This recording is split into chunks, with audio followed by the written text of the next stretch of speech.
अगर वो जितने भी मुहब्बत करने वाले चाहत रखने वाले है टीम देख रहे हो जनाब।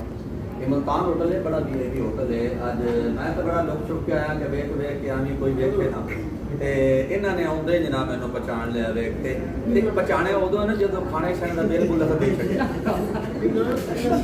मजाक कर रहा वहाँ क्योंकि ये मुलाजम ने होटल का तुहानू पता ही है कि रह साहब नाल ने जनाब, मास्टर हयात साहब ने और अगे आओगे जनाब मोहम्मद हयात साहब, ये जिन्होंने अज साड़ी दावत रखी सी मोहम्मद हयात साहब ने।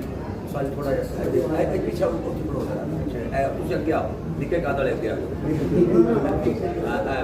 वीडियो बड़ेगी जबरदस्त है जनाब। पूरी टीम देख रहे हो कि होटल के माशाअल्लाह समझ लो कि गाहक को डील करने वाले और गाहक के को मुहब्बत लैन वाले प्यार लैन वाले गाहकों अलहमदुल्ला डील करते हैं जबरदस्त। इन्होंने डीलिंग के अंदर कोई फर्क नहीं और इन्होंने खाने के अंदर कोई फर्क नहीं।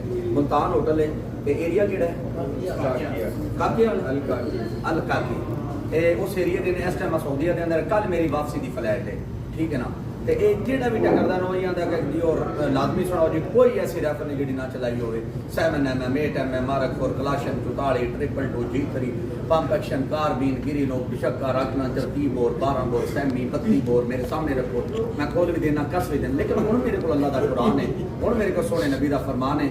मोहम्मद हयात साहब ने जनाब रैह साहब ने नाले पूरी माशाअल्लाह टीम है इस होटल की जी मुल्तान होटल के जनाब। मैं दुआ करना मुल्तान होटल का जो ऑनर है ना, अल्लाह उसकी जिंदगी दराज फरमाए। इतने इतने प्यारे प्यारे अखलाक वाले लोग उन्हें रखे ने, अल्लाह इन्हों की जिंदगी दराज फरमाए, अल्लाह इन्होंने तंदुरुस्ती अता फरमाए।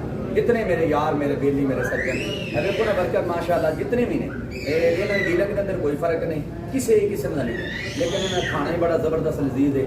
और मैं समझना वा कि इन्होंने वास्ते दुआ करनी चाहिए।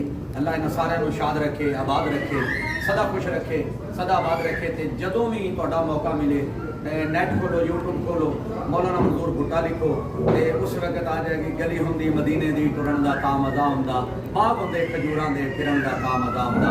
तो हर साल अल्लाह अपने घर च बुला लेंदा है। जिंदगी का पहला मौका है, 13 साल हो गए मैंने इतने आंदिया, तो पहला मौका है इस मुल्तान होटल आया। तो बड़ी टीम जबरदस्त इस मुल्तान होटल की, खास करके जेडे डीलिंग करने वाले ने। अल्लाह साडा सारे दा हामी नासर होवे। पाकिस्तान जिंदाबाद, सऊदीया जिंदाबाद। अस्सलाम वालेकुम व रहमतुल्लाहि व बरकातहू।